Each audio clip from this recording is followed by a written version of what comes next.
The sun is merciless on the tarmac. White light, no shade, just heat radiating off asphalt in waves you can see. And Maya Okoye, standing alone at the base of aircraft stairs, being told to wait. No reason given. No timeline offered. Just, there's been a procedural hold on your boarding. Behind her, the terminal hums with 10,000 people moving freely. In front of her, an open aircraft door, passengers visible through windows, settled. Ready. But not her. The pilot won't meet her eyes. The airline official's smile is made of plastic. And the tablet in the captain's hands shows her name highlighted in amber. Not red. Not green. Amber. Caution without accusation. She's not a security threat. She's not causing a problem. She's something they're more afraid of. She's an inspector. And for 21 minutes, they make her stand in the sun while they decide whether transparency or delay is safer. They chose delay. That choice, that small, quiet decision to make one woman wait while everyone else boards, is the reason you need to hear this story. Because that choice reveals something most of us never see. The gap between what's documented and what actually happens. The space between safe and safe enough. The moment when efficiency becomes more important than integrity. Here's what you need to know before we go further. Every time you board an aircraft, you're trusting that someone checked everything. That every reported problem was fixed. That safety wasn't compromised to keep schedules on time. Most of the time, you're right to trust that. Most of the time. But what happens when most of the time isn't enough? What happens when the people responsible for your safety learn to perform safety instead of practice it? What happens when the only person watching carefully enough to notice gets delayed on a tarmac for asking the wrong questions? This is that story. And by the end, you'll understand why that 21-minute delay wasn't just inconvenient. It was evidence. If you've ever boarded a plane and assumed everything was checked properly, if you've ever trusted that the system works because it's supposed to, then you need to watch until the end. Because Maya Okoye is about to show you what happens when someone refuses to look away. And what she finds in 8 hours at 39,000 feet will change how you think about every flight you've ever taken. Now let's go back to the beginning. To the moment when silence became testimony. And waiting became resistance. The heat hits like a wall. Maya steps from the air-conditioned terminal onto the tarmac access point and feels the temperature shift. 15 degrees in 3 steps. The sun at 2 p.m. in Geneva has no mercy.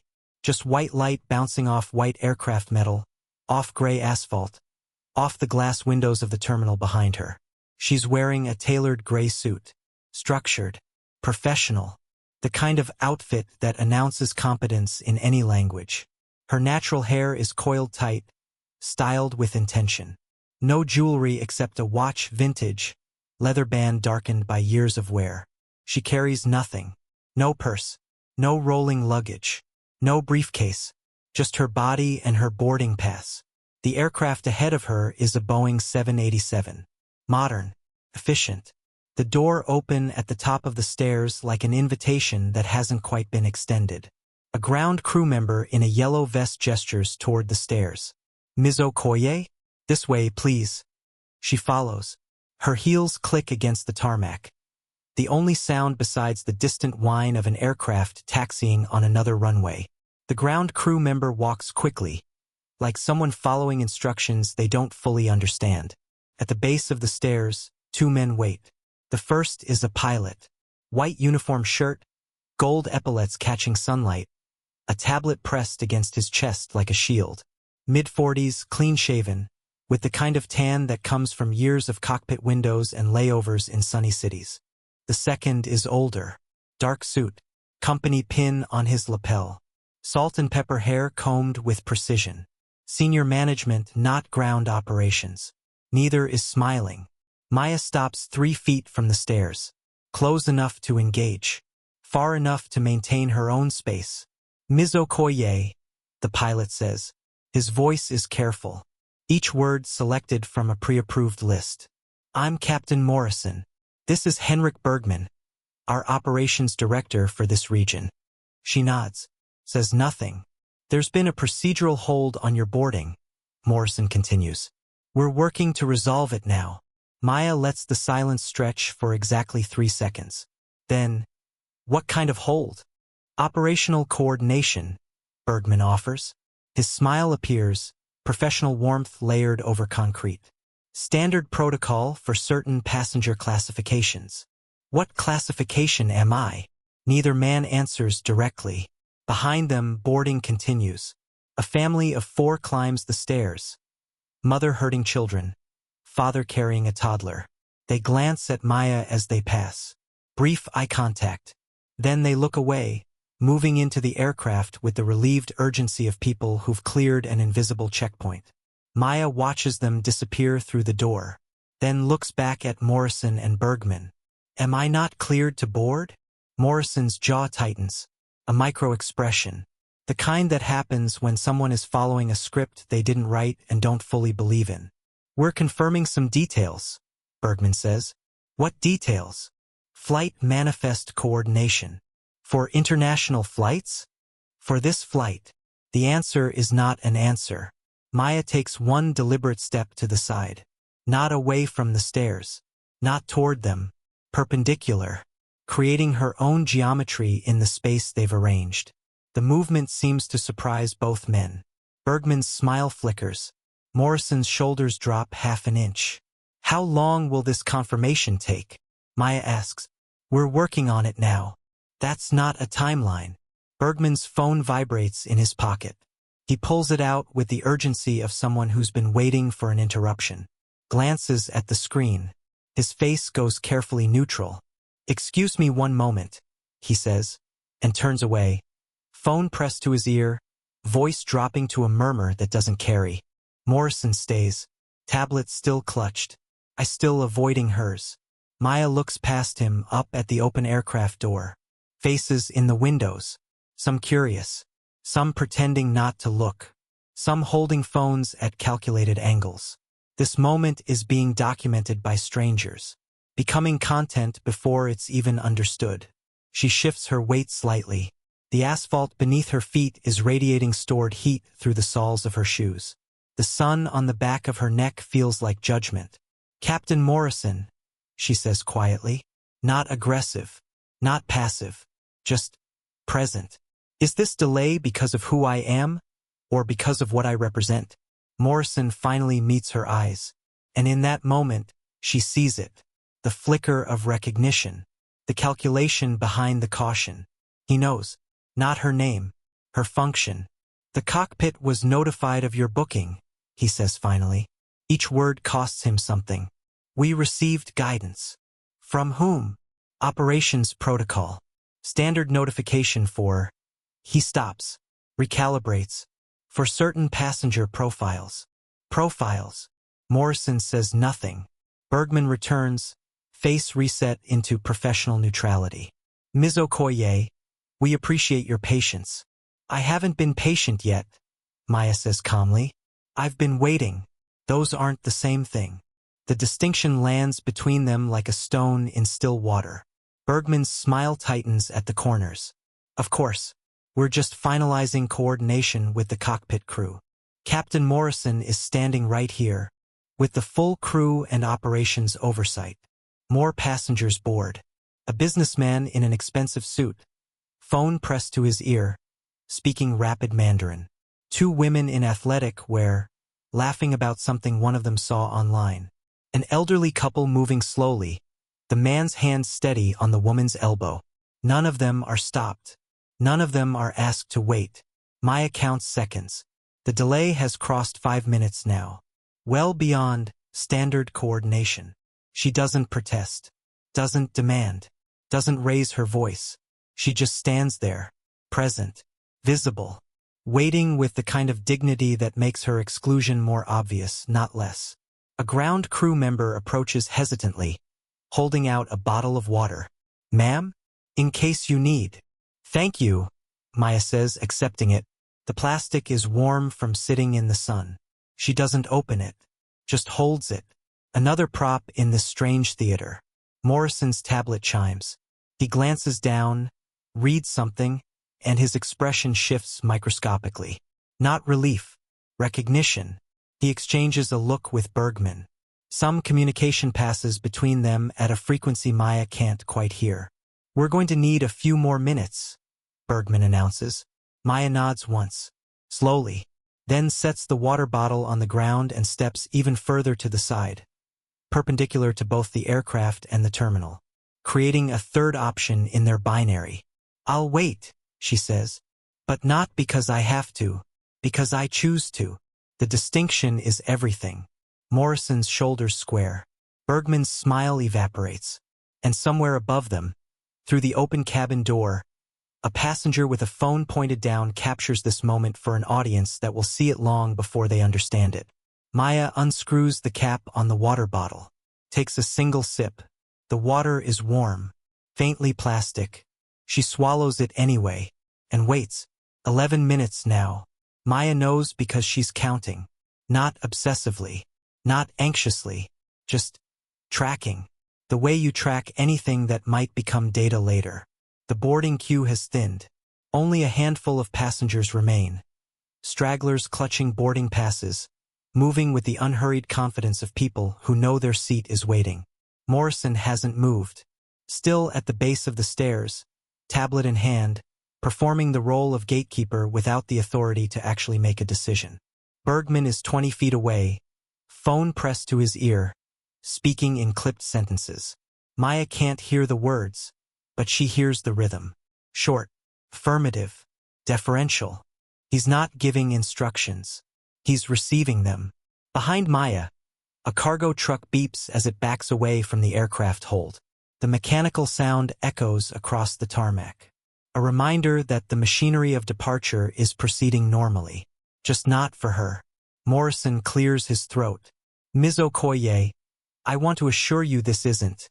He stops, searches for better words, doesn't find them. "This is standard protocol for certain designations." "Designations," Maya repeats. Not a question. A mirror. Passenger classifications that require additional coordination. "Which classification am I?" He doesn't answer. A young woman in headphones climbs the stairs, head bobbing to music only she can hear. She doesn't even glance at Maya. Just boards, disappears into the cabin, absorbed into the normal flow of travel. Maya watches the empty stairs for a moment, then turns back to Morrison. "How many passengers are on this flight?" The question catches him off guard. Full manifest. 283. "And how many required operational coordination today?" His jaw works. "Ms. Okoye, just the one." Maya finishes for him. "Just me."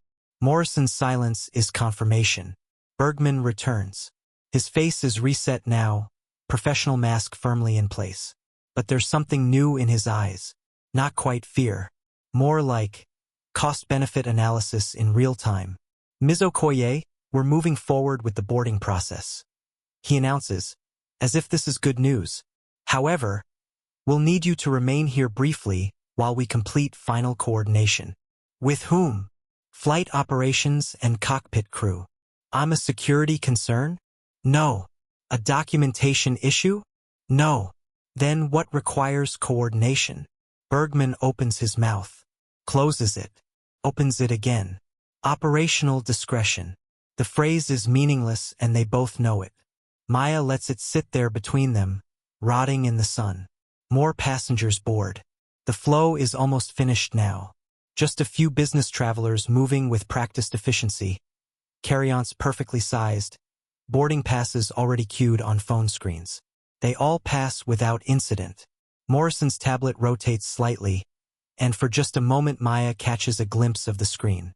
Text. Codes. Her name. And beneath her name, highlighted in amber. Regulatory. ICAO. Not red. Not green. Amber. Caution without accusation. Awareness without action. They know who she is. They've known since she booked the flight. And they've spent the last 11 minutes deciding how to handle it. "How many international flights has this airline operated this month?" Maya asks suddenly. Bergman blinks. "I don't have those numbers readily available." "Approximately. Perhaps 200. Across all routes." "And how many of those flights experienced operational coordination delays at boarding?" The silence is answer enough. Maya nods slowly. Just this one. A new figure appears at the top of the aircraft stairs. Asian man, 50s, dark suit, the kind of self-contained presence that suggests authority even without context. He descends halfway, stops, and looks directly at Maya. His eyes narrow slightly, not hostile, calculating. Then he turns and speaks quietly to someone just inside the door. A flight attendant, probably. Returns his gaze to Maya one more time, nods almost imperceptibly, and disappears back into the aircraft.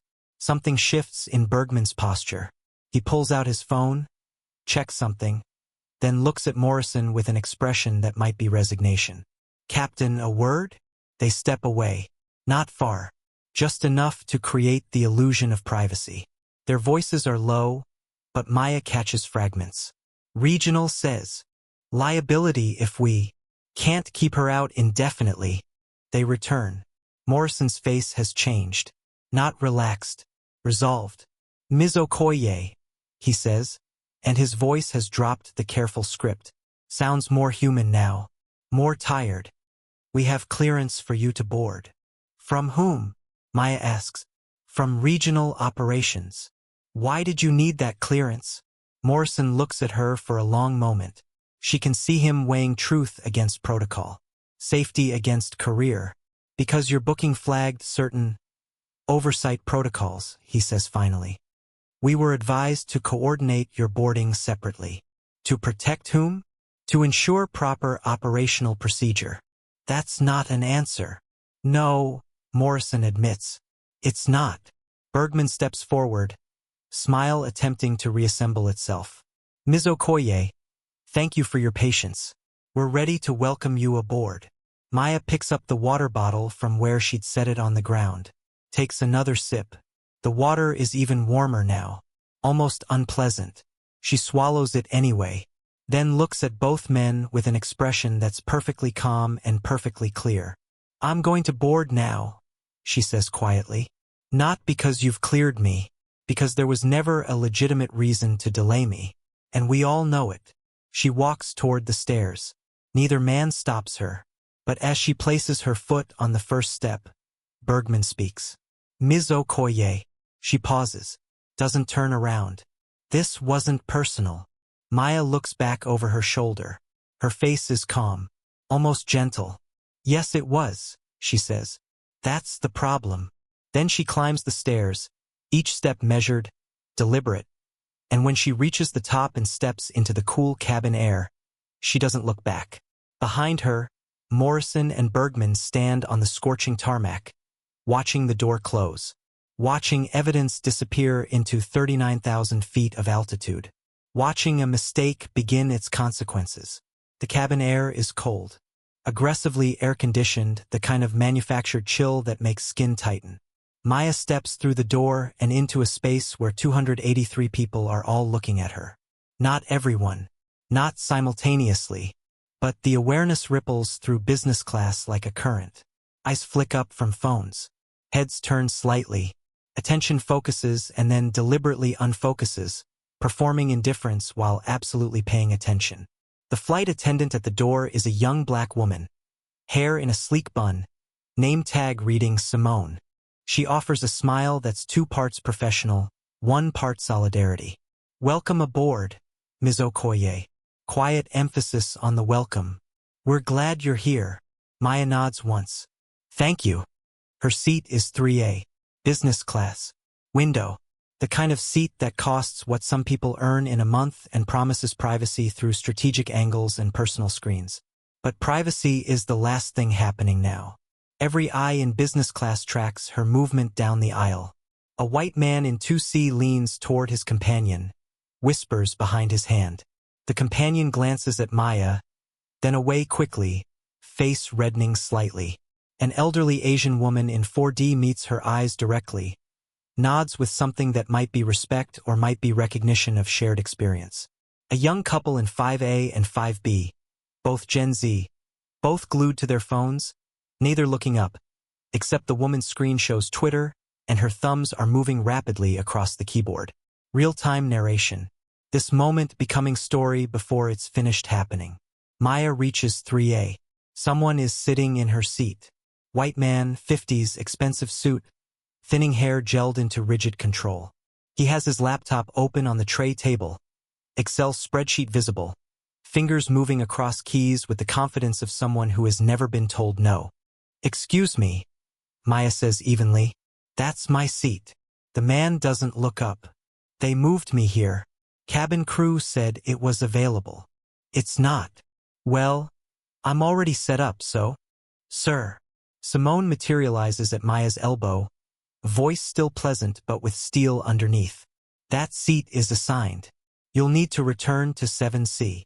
"This is absurd," the man mutters, but he's already closing the laptop with sharp, angry movements.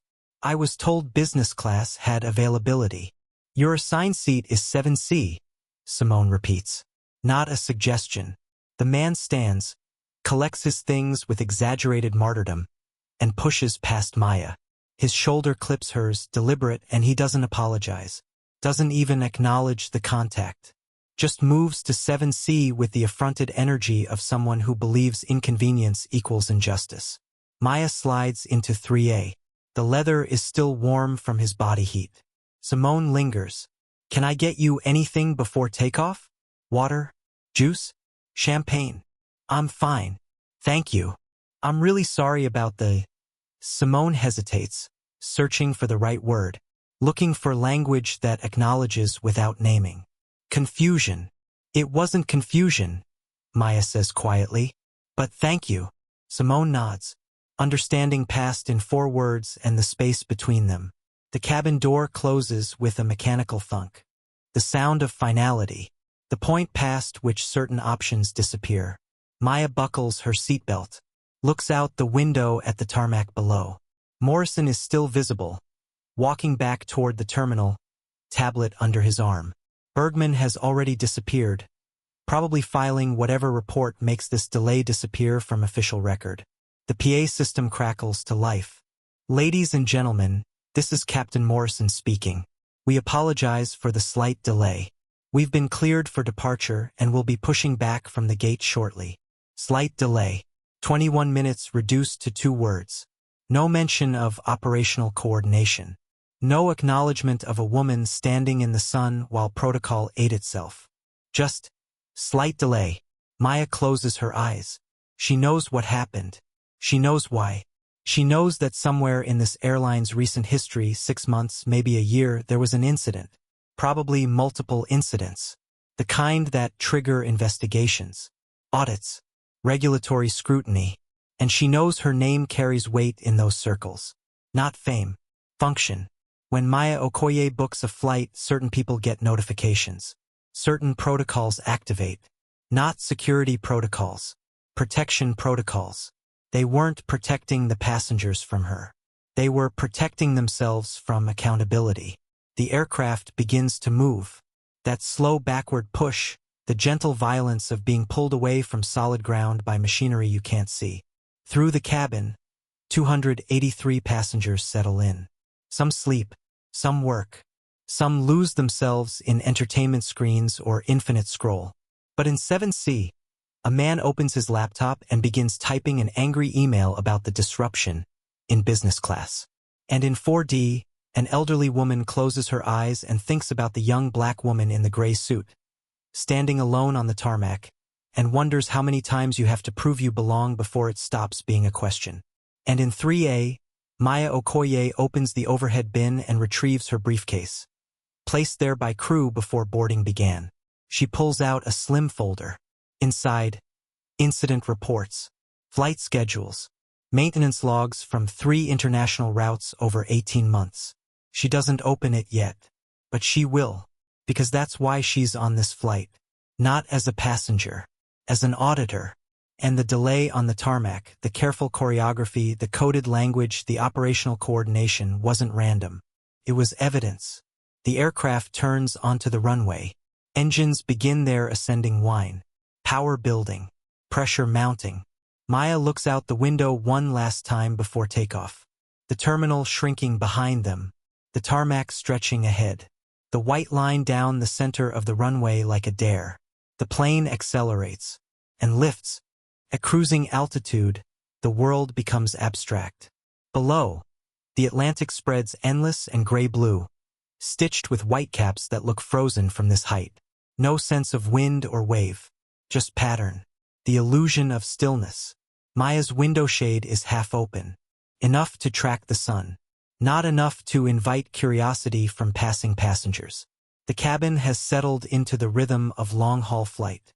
Lights dimmed, most passengers dozing or locked into entertainment systems. The occasional rustle of someone shifting position. The soft mechanical hiss of air circulation. Maya's tray table is down. The folder is open. Inside, 3 incident reports. Same aircraft registration. Different routes. 3 months apart. Incident 1, Frankfurt to Dubai. Passenger in 12F requested assistance with oxygen mask during turbulence. Flight attendant response time, 47 seconds. Standard protocol, 30 seconds maximum. Crew member cited beverage service in progress. No disciplinary action. Report classification, moderate delay due to service operations. Incident 2, Dubai to Singapore. Emergency exit row passenger observed crew member bypassing pre-flight safety equipment check on starboard exit. Passenger reported observation. Report not logged until post-flight debrief, 8 hours later. No follow-up investigation. Report classification, passenger misunderstanding of crew procedures. Incident 3, Singapore to London. Cockpit warning light indicated potential hydraulic issue. Captain consulted maintenance logs showing previous, resolved alert for same system. Flight continued. Landing proceeded normally. Post-flight inspection revealed actual minor hydraulic leak. Maintenance records amended retroactively to show routine variation. Report classification, standard maintenance monitoring. 3 incidents, 3 dismissals, 3 variations of the same final line. No regulatory review warranted. Maya's pen hovers over that phrase. She doesn't circle it, doesn't underline it, just lets the pen rest there, point touching paper, ink not quite released. She's looking for the pattern beneath the pattern. A shadow falls across her tray table. She looks up. It's the Asian man from the aircraft stairs. The one who descended halfway, looked directly at her, then disappeared. Up close, she revises her age estimate, closer to mid-50s, with gray at the temples and the quiet competence of someone who's worked long enough to stop performing authority. Ms. Okoye, he says quietly. Not a question. Yes. May I? He gestures to the empty seat beside her. 3B has remained unoccupied. Maya closes the folder. Not defensive, just deliberate. Please. He sits with the economy of movement that comes from 10,000 flights. Settles without claiming space. Exists without intruding. For a moment, neither speaks. Then he pulls a credential wallet from his breast pocket. Opens it. International Aviation Safety Council. Taiwan. Inspector credentials. Photo ID. Official seal. Chun Wei, he says. Aviation Safety Council. Maya examines the credentials without touching them. Inspector Chun. Just Chun is fine. He glances at the closed folder on her tray table. Doesn't try to read it, too professional for that, but recognizes its shape. Its purpose. I saw what happened on the tarmac. Through the window. Maya says nothing. 21 minutes. Chun continues. The whole cabin counted. Some people filmed it. It's probably online by now, being turned into content by people who don't understand what they witnessed. What did they witness? Chun looks at her directly. An airline panicking, making a woman wait because they were afraid of what she represented. Choosing delay over transparency because someone, somewhere, decided that was safer. Maya's expression doesn't change. That's an interpretation. It's the correct interpretation. Chun shifts slightly.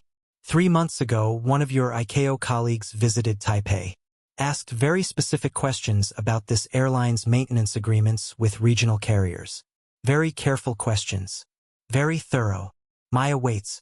The investigator left without filing a public report, Chun continues, which is unusual, unless the investigation required more data, more observation, more. He glances toward the cockpit. Direct experience. Maya closes her folder completely now. Inspector Chun, if you have information relevant to aviation safety, there are official channels. I know the channels. His voice is quiet but firm. I've used them, filed reports, coordinated with oversight bodies, followed every protocol. He pauses. But sometimes protocol is the problem. Sometimes the system is designed to absorb incidents instead of addressing them. Problems get reclassified. Reports get amended. And the pressure to maintain schedules, to avoid regulatory delays, to keep operations profitable. He stops, takes a breath. That pressure doesn't appear in any report, but it's in every cockpit, every maintenance bay, every crew briefing. Why are you telling me this? Chun looks at her for a long moment. Because I saw them make you wait on that tarmac. I saw the way they delayed you. And organizations only panic like that when they're vulnerable. When there's something they don't want examined too closely. The cabin is quiet around them. Passengers lost in screens and sleep and the isolation of headphones. What did you see in Taipei? Maya asks finally. Chun glances around, no one is paying attention, but lowers his voice anyway. Maintenance logs that didn't match work orders. Parts signed off as inspected by mechanics who weren't scheduled that day. A culture of creative compliance. He meets her eyes. Nothing catastrophic. Nothing that would ground a plane. Just erosion. Small cuts in the safety margin. Death by 1,000 minor compromises. Maya's pen begins to move across her notepad. Not writing his words, too obvious. Just taking notes in her own shorthand. Dates, references, patterns. Did you report it? She asks. I reported what I could prove, which wasn't enough. Frustration edges into his voice. Taiwan's jurisdiction ends at our border. The airline is European registered. Unless the EU or ICAO initiates action, I can observe, document, share concerns through channels. But I can't force change. That's why we have cooperation agreements. Agreements that take months to activate. Committees that require consensus. Chun looks at her directly. You have different authority. ICAO investigators can compel disclosure. Mandate audits. Ground aircraft pending review. If the evidence supports it. Yes, if. Chun pauses. But evidence has a way of disappearing when people have advance warning. Reports get lost. Witnesses become unavailable. Maintenance logs get updated. He glances toward the cockpit again. Unless someone is watching in real time, Maya follows his gaze. The cockpit door is closed, as regulations require. But behind that door, 2 pilots are flying this aircraft according to procedures that may or may not reflect actual safety standards. How many flights have you taken on this airline in the past 6 months? Maya asks. 4. Observing. Watching. Chun corrects. There's a difference. Observing is official. Watching is personal due diligence. And what have you watched? Chun is quiet for a moment. Then, flight attendants hesitating before checking emergency equipment. Captains deferring to operations about weather decisions when they should have absolute authority.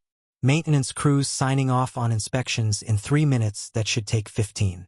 He looks at her. An airline culture that's learned to perform safety instead of practice it. The words land heavy. Maya closes her notepad.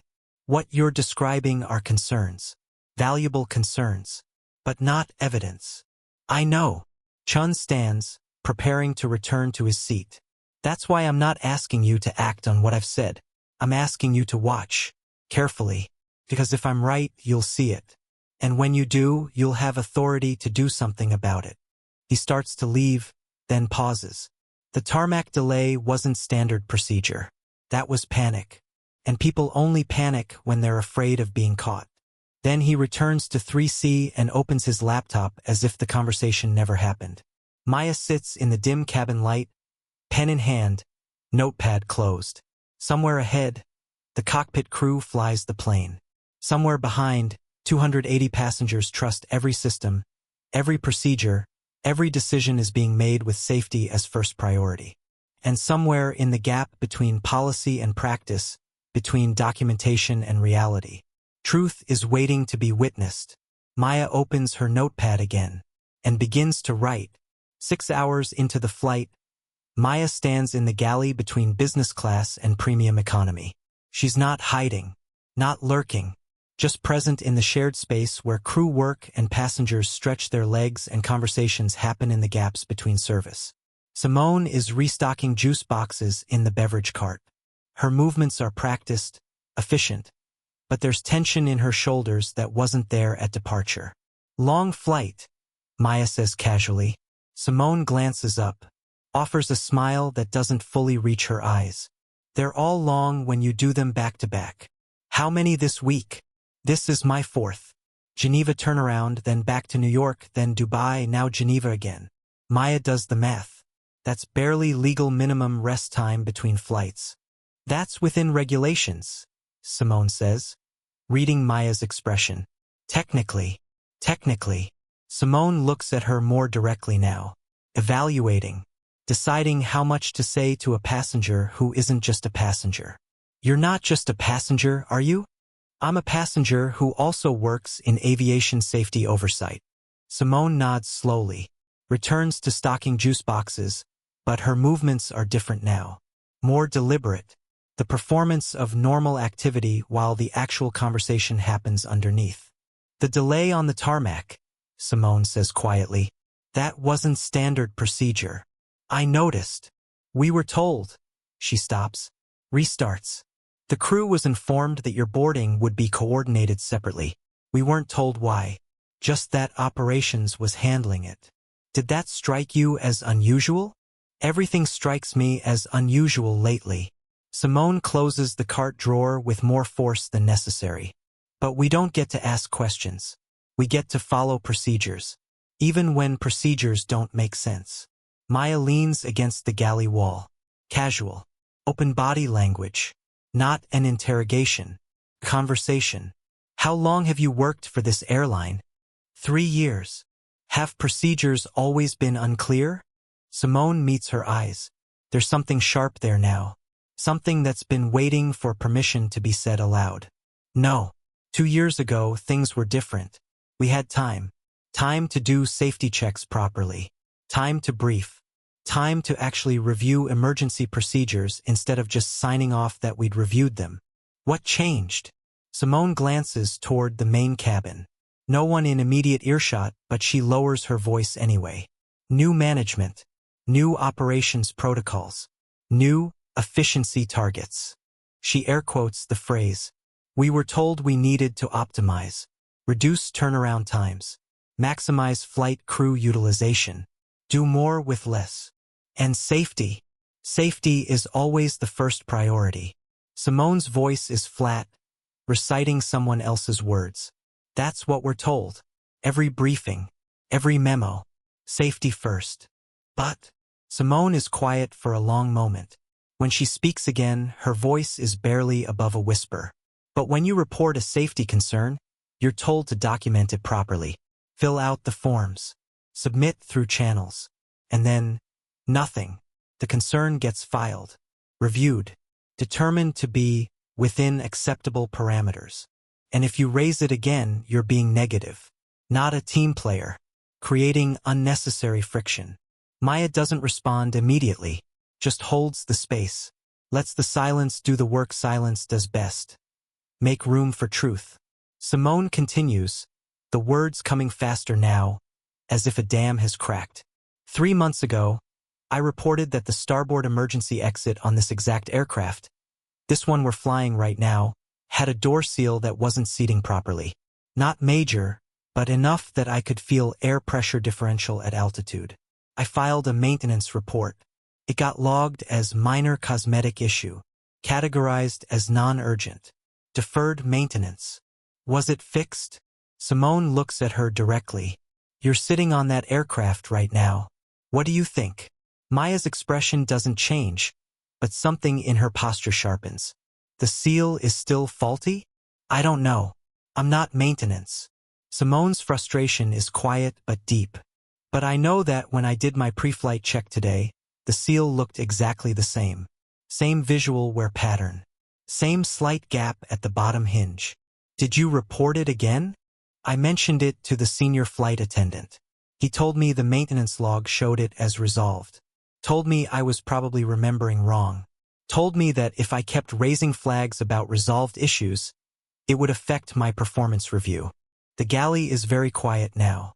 Maya's voice, when she speaks, is calm, almost gentle. That's not how safety reporting is supposed to work. No, Simone agrees. It's not. Movement at the edge of the galley. James, the senior flight attendant Maya had noticed earlier, older, gray at the temples, appears, sees them talking, starts to retreat, but Simone catches his eye. James, you remember that starboard exit seal issue? The one I reported in September. James glances between them. He's calculating. 28 years of experience calculating risk in real time. I remember, he says carefully. Was it fixed? James is quiet. Then, according to the maintenance log. But actually? James looks directly at Maya. There's something in his expression. Resignation mixed with relief. The look of someone who's been waiting to say something true for too long. In my 28 years flying, he says quietly, I've learned to read maintenance logs carefully. There's what's documented, and there's what actually happens. Sometimes those things align. Sometimes he doesn't finish. Sometimes they don't. Maya finishes for him. Sometimes the priority is getting the aircraft back in service, James says, because an aircraft on the ground costs money. Delayed for maintenance, it misses its slot, misses connections, creates cascading delays. And in modern airline operations, delays are the ultimate sin. More than safety issues? No one would ever say that. James's voice is measured, careful. But you don't have to say it. You just measure it. Track on-time performance. Track maintenance delays. Track revenue per available seat mile. And somehow, imperceptibly, the culture shifts. Safety remains the stated priority. But it becomes one priority among many. And on a day when all the other metrics are yellow except safety, which is green, different calculations get made. The three of them stand in the galley, suspended in truth. Finally, Maya speaks. If you were asked to make a statement, an official statement about these concerns, would you? Simone and James look at each other. Years of shared experience compressed into a glance. Would we be protected? Simone asks. I can't promise protection from retaliation, Maya says honestly. But I can promise your statements would be taken seriously, investigated properly. And if there's a pattern of safety concerns being systematically dismissed, that's not a crew problem. That's a management problem. James nods slowly. When we land. Not when we land, Maya interrupts gently. Now, while we're in the air, while the evidence is current, while the aircraft state is documented. She pulls out her phone. Airplane mode off. ICAO credentials grant her satellite communication access. I can file preliminary reports in real time, she explains.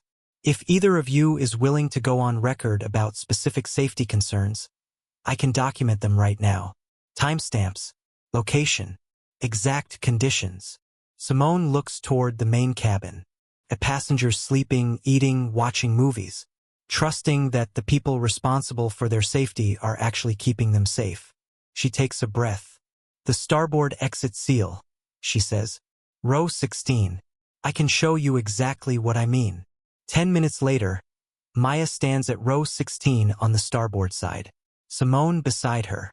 James at a discreet distance, appearing to check overhead bins while actually standing witness. The passengers in 16D and 16F are both asleep, noise-canceling headphones on, oblivious. The exit looks fine at first glance. Door properly closed. No obvious gaps. The kind of thing that would pass a visual inspection if you weren't looking carefully. But Maya leans in close, places her palm flat against the seal where metal meets rubber, and feels it. Slight coolness. Air pressure differential. Not enough to be dangerous. Not enough to fail pre-flight inspection. But enough to be wrong. She takes photos. Multiple angles. Close-ups of the seal where wear is visible. Wide shots showing the exit row position. Documentation that will timestamp automatically with GPS coordinates and altitude data. Then she pulls up her secure app. Encrypted. Direct link to ICAO safety reporting system. She begins typing. Preliminary safety observation report. Flight. Auto-redacted per security protocol. Aircraft registration. HBXRA. Date. Time. Auto-populated.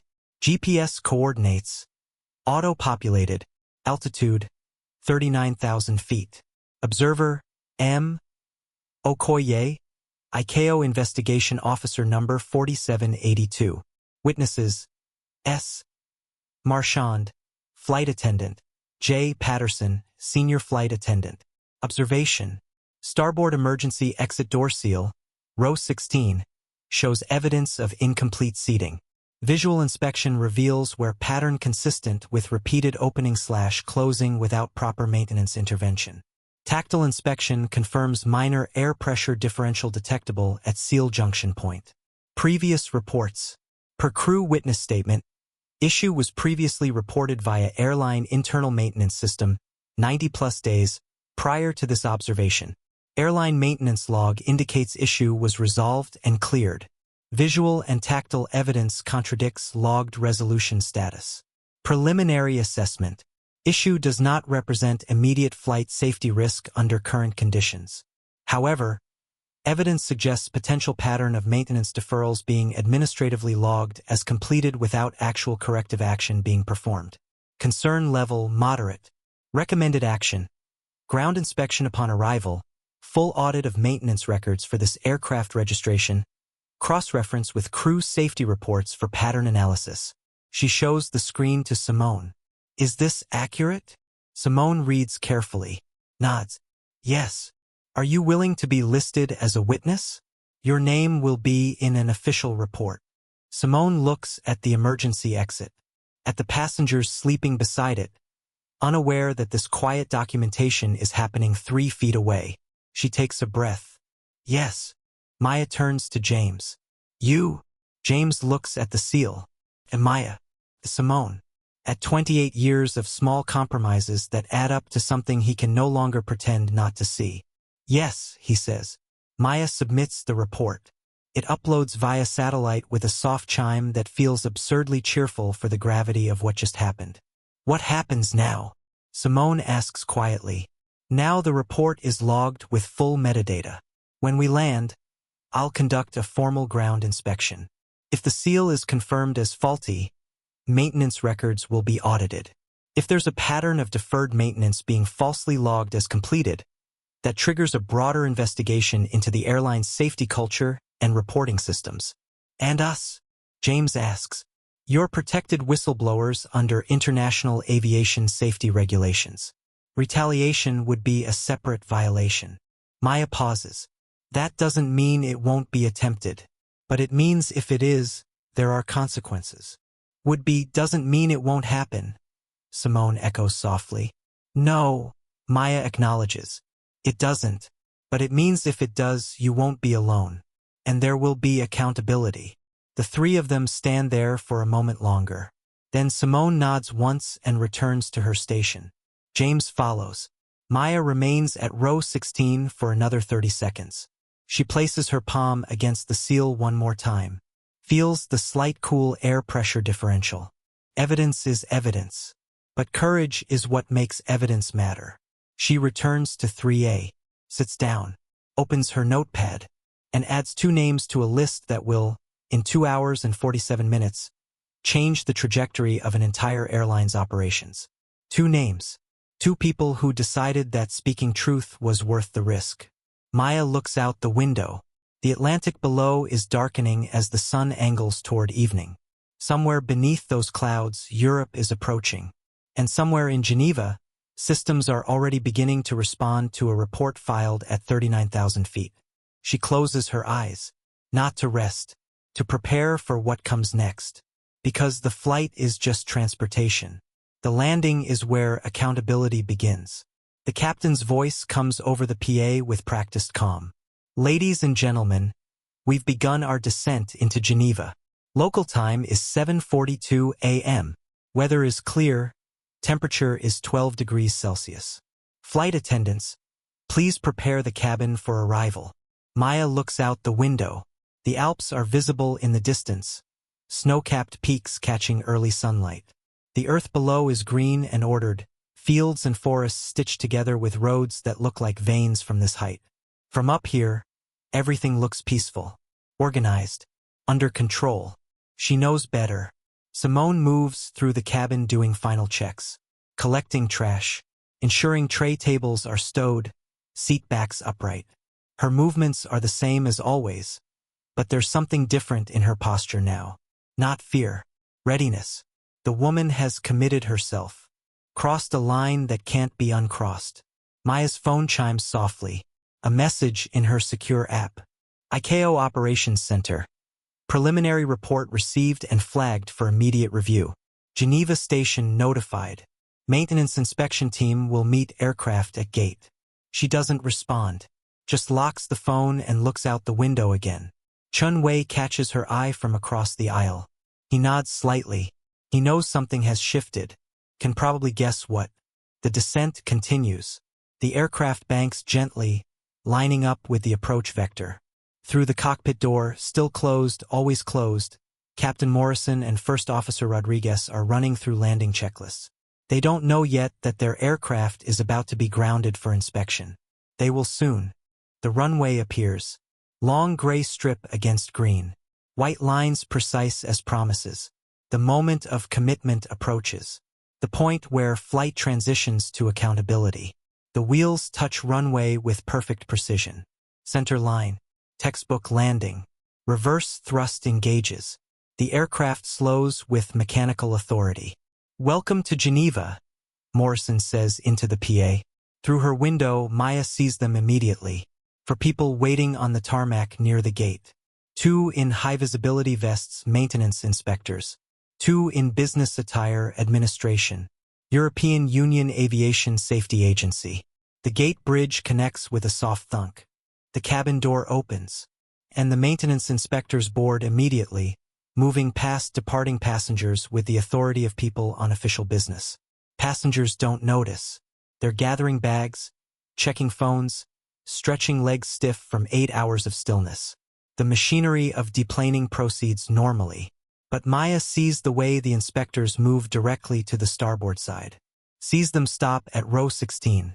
Sees one of them run his hand along the exit door seal exactly where Maya had placed hers. His expression changes.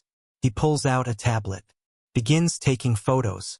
Simone catches Maya's eye from the forward galley. A question in her expression. Maya nods slightly. It's starting. Chun Wei stands, collects his bag, and pauses beside Maya's row. Whatever happens next, he says quietly. Thank you for watching. Thank you for telling me to, she replies. He nods once and deplanes. Maya waits. She always waits. Lets the rush clear before she moves. Finally, she stands, collects her briefcase, and walks toward the open door where 2 ESA officials are waiting. The senior one, woman, 50s, gray hair in a tight bun, extends her hand. Ms. Okoye, I'm Director Laurent, ESA Safety Division. We received your preliminary report 2 hours ago. They shake hands. Professional courtesy between people who understand the weight of documentation. The seal, Maya asks.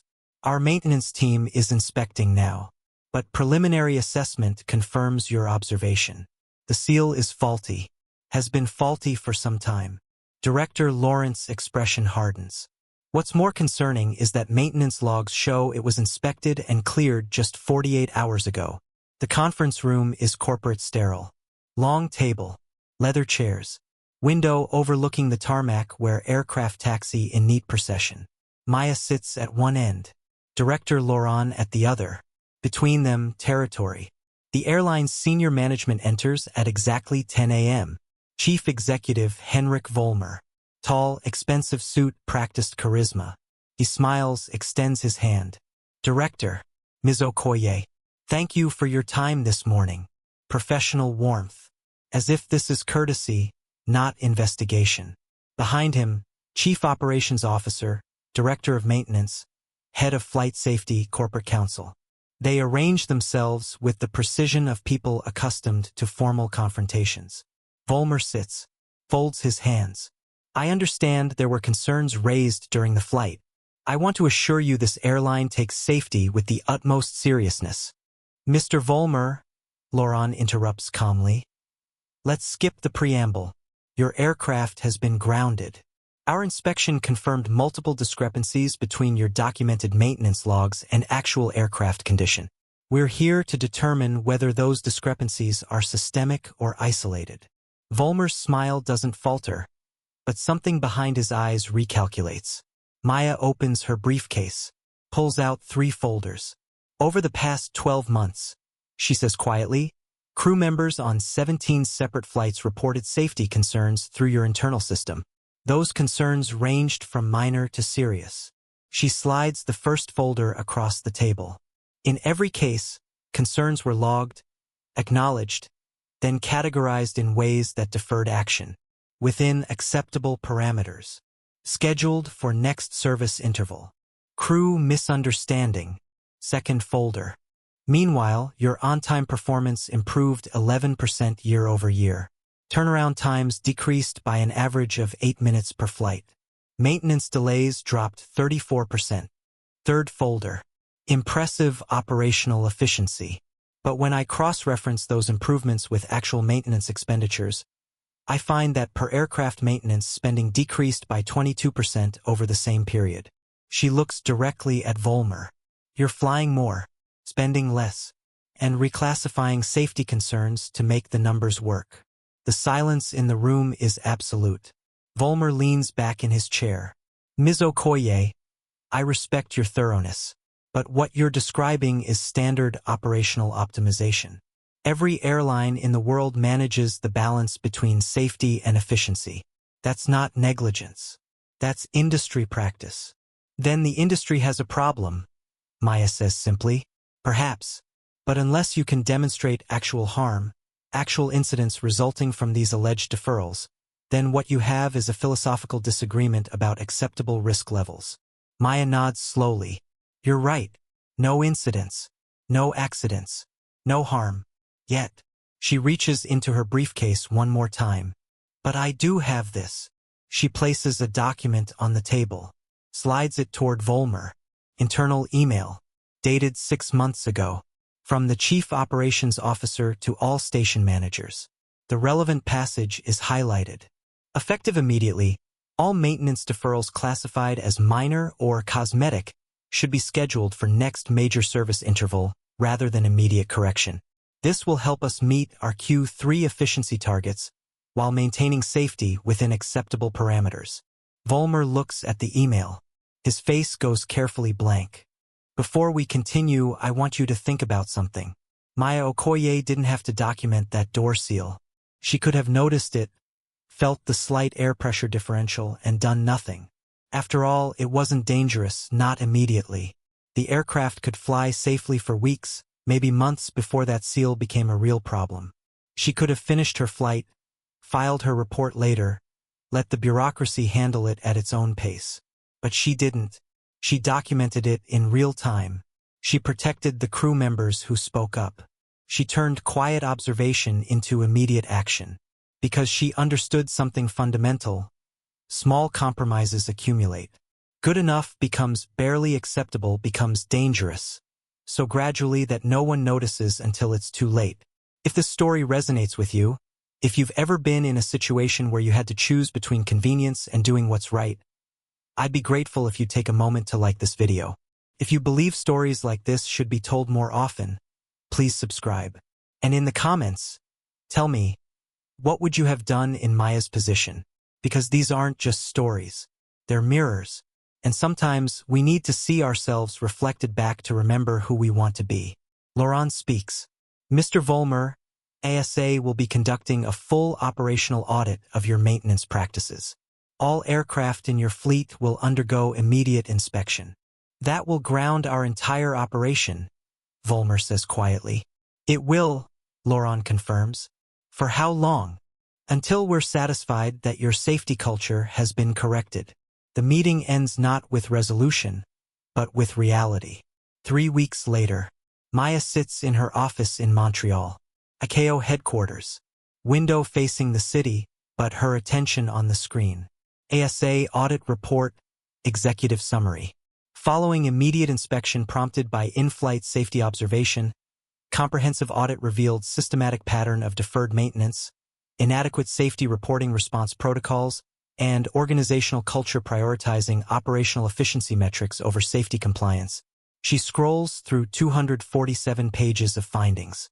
43 aircraft inspected, 18 grounded pending repairs, $47 million in corrective maintenance, complete overhaul of safety reporting procedures, 3 senior executives placed on administrative leave. Her phone rings. Okoye, Ms. Okoye, this is Simone Marchand. Maya sits up slightly.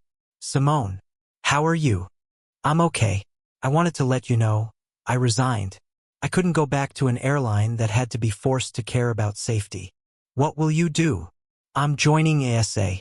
Director Laurent offered me a position as crew liaison officer, helping develop better safety reporting protocols. Maya smiles. That's good work. I know. I'm terrified, but it's the right thing.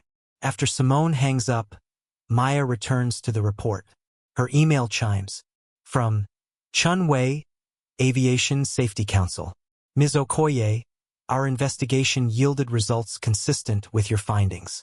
Perhaps we should coordinate on best practices for cross-jurisdictional oversight. I look forward to our next flight together, preferably on a well-maintained aircraft. Chin. Maya files it under Professional Network Trusted. A text arrives from an unknown number. Thank you for making them fix it, James. She saves the number, then looks out the window at Montreal in December. Snow coming. The work continues. It always continues. Somewhere over the Atlantic right now, an aircraft is flying. Passengers who will never know how close good enough came to not being good enough at all. They'll land safely, collect bags, move on, and Maya will read the next report, board the next flight, watch for the next small compromise that could become catastrophe. Because that's the work. Not dramatic rescues, not heroic interventions, just careful attention, consistent documentation, unwavering refusal to accept erosion as normal. She closes her laptop, stands, puts on her coat, and walks out into the gray Montreal afternoon, carrying the weight of vigilance lightly. Because someone has to. 6 months later, Geneva Airport, different flight, different aircraft, same tarmac. Maya stands at the departure lounge window, watching ground crews prepare a 787 for boarding. A maintenance technician pauses at the starboard exit, runs his hand along the seal, checks it twice, makes a notation on his tablet. Small gesture, routine action, but different now, because of what happened, because people watched, because someone refused to accept good enough. The PA announces boarding. Maya collects her bag. As she hands her boarding pass to the gate agent, she notices a woman behind her. Flight attendant uniform, pulling a small roller bag, looking both nervous and determined. Their eyes meet briefly. The woman nods. Small. Acknowledgement without words. Maya nods back, then boards the aircraft, takes her seat, and begins to watch. Again. Because the work is never finished. But it is always worth doing.